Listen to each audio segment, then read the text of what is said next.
네, 북한. 예. 그동안 채널 안녕하세요.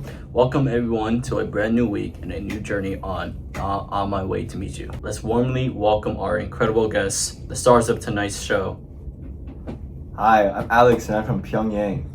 Hi, I'm Tyler from Pyongyang.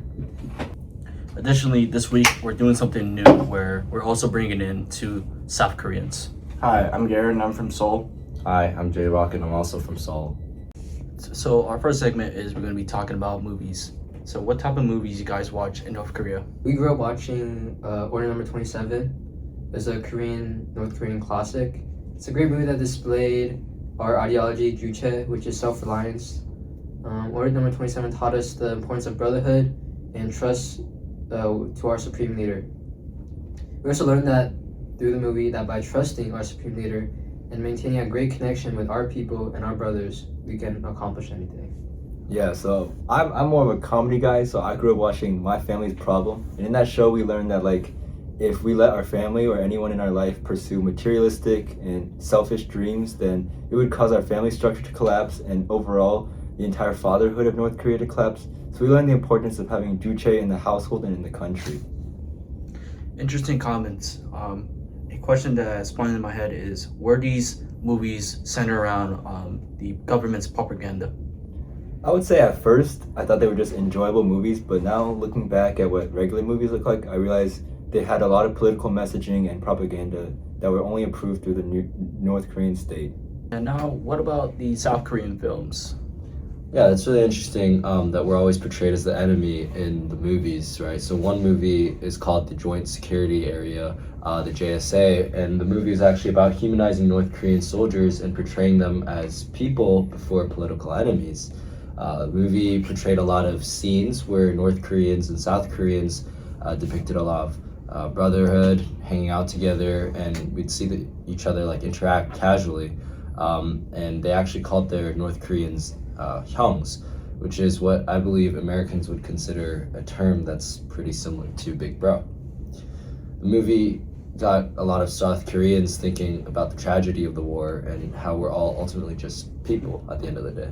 Yeah, I also thought it was really interesting how you guys mentioned Order 27 and how you guys are actually promoting the North Korean government. I feel like the role of cinema in South Korea is actually a little different, where film is used as a criticism of the South Korean government.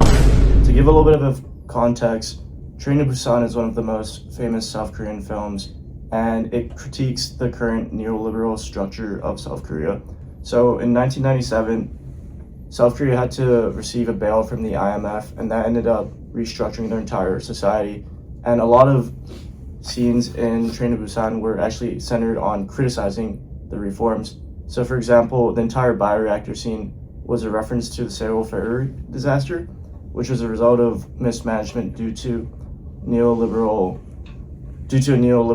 government. So I think that it's interesting to see the difference between how movies portray the governments. In our next segment is we could be talking about culture. So how is culture like in North Korea? The North Korean government takes their ideology very, very seriously. So media that competes with North Korean media is prohibited. So a lot of North Koreans, we have Notels that we smuggle through China, which is very cheap as well and very small, so it's very easy to hide. And that provides us media about events outside North Korea. Yeah, I think similarly, since North Korea wants to promote internal supremacy and self-reliance, a lot of beauty products that are from outside the country are banned, but inside North Korea, the beauty products aren't as good, so we also smuggle in South Korean beauty products illegally through China as well. So most of the things we like to enjoy are actually smuggled in. Would you ever would like to have that luxury of just accessing those commodities? I would say yes. I mean, we have access to North Korean commodities already, but they're just not at the level of foreign commodities. So until then, we'll be using foreign stuff. I'll learn more about how's South Korea's culture. Right, so I think in South Korea's media environment, things are the complete opposite. We're surrounded a lot by global influences. Prevalent Western music, fashion, and film are things of importance. You see this clearly in K-pop groups like BTS, Blackpink, and Hyphen, New Jeans. where their choreography, music production, and styling mix a lot of Korean identity and culture with Western influences in pop, hip hop, and R&B. Yeah, and that influence has deep historical roots. After the Korean War, the American Forces Korea Network, AFKN, broadcasted U.S. radio and television programs across the peninsula. Even if it wasn't meant for the general public, a lot of Koreans picked up on the signal. That's how Western pop, rock, jazz, films, and even cartoons spread throughout South Korean culture. Right, and decades later, that fusion kind of shaped modern K-pop, right? So you hear this in heavy use of English lyrics, the super flashy production styles, and the way that entertainment companies train idols in genres now like hip hop and contemporary dance as compared to Seotaeji and all the past performers, right? So groups like BTS take inspiration from artists like Usher, Eminem, and even Coldplay as inspirations. Yeah, and even before the Korean War, during the colonial period, Koreans are already being exposed to foreign media. Both Japanese and Western newspapers, films, jazz cafes, and photograph records brought in outside cultural perspectives.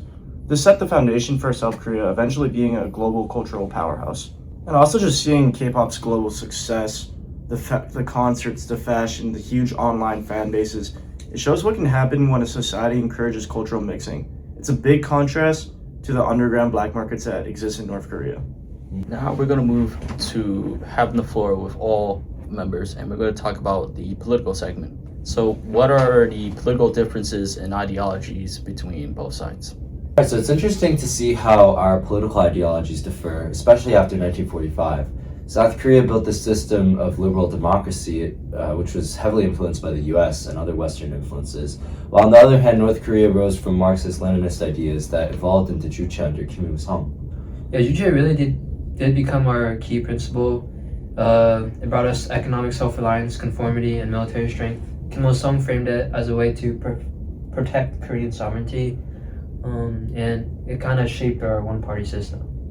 Yeah, I'd say South Korea took the opposite path. So Park Chung-hee pushed for rapid industrialization through state-led capitalism, export-oriented growth, and partnerships with the Chaebol.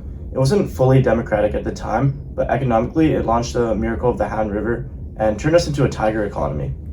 I think in the north sides, we're taught that South Korea relied on a lot of U.S. intervention and alignment with the U.S. military. In our terms, in North Korea, we followed Juche, and we had to build everything ourselves without outside influence. Mm-hmm. And I think today those choices are still very, very preeminent, right? So like South Korea's multi-party democracy, global trade, and tech industries give it a big presence internationally. Companies like Samsung, for example, or Hyundai, LG, these companies ultimately shape how people perceive Korea. And some words I think that come into the minds of many when they think of South Korea are dynamic, innovative, globally connected. Yeah, meanwhile, in North Korea, we are perceived mainly through our political system and military strength. The focus on Juche really protects our strength, and the community really sees us as very isolated due to sanctions, kind of affects how our economy functions. Yeah, it's wild to see how two states of the same language ended up so different. One rooted in socialist self-reliance and anti-imperialism, while the other one is rooted in capitalist development and global integration. Yeah, it's really interesting because we were together less than 100 years ago, but we come from the same path to trauma, and I guess both of us had to follow different paths to succeed today. So this question is for my North Koreans. How's life transitioning into South Korea so far? Well, recently I faced a lot of discrimination. I feel like our language kind of differs a little bit in terms of like slang, but there are also like government programs that really help with integrating into South Korean society. Yeah, I'd say it's been difficult finding jobs, and also like on the street sometimes I get looks and people whisper like defector, but I'd say I feel a lot safer here. I have relatives in China too, and overall I feel like life outside of North Korea is a lot better. How would you say you're adjusting with like learning new words? Like I'm pretty sure you guys don't have kupang or tekbe in North Korea. Like where do you guys go for social support? There's a lot of government programs and there's communities of North Koreans. And also I feel like overall South Korea is pretty welcoming. I've seen depictions of North Koreans and also South Korean TV shows, so it feels like I'm starting to blend in. So this moves on to our next question is, how's the relations between the North and South Koreans? So I think that one of the big things that we kind of pushed to reunify, or at least establish better relations with North Korea, were the reunion summits and the Sunshine Policy when President Kim Dae-jung was the president. It's really interesting to see all of these examples and cases of bringing the families together. But at the same time, as a South Korean, sometimes you kind of wonder if there really is a point behind all of the summits, because while politically it looks like everything's going well, we still don't have a clear solution or a clear timeline as to when reunion is actually going to happen. Yeah, I'd agree. It's very complicated, especially under the new regime of Kim Jong-un. We used to have an arc of reunification, but that was taken down recently. So I think from the North Korean perspective, we also don't have a clear picture, and it's looking less likely for a plan for reunification. I think the summits mark this kind of first step of reducing hostility towards each other, but like you guys said, especially with like all the North Korea's like nuclear tensions and everything, right? It's seemingly going to, I don't know. I don't think that North and South Korea are making any meaningful steps towards reunification anytime soon. It's a good bit.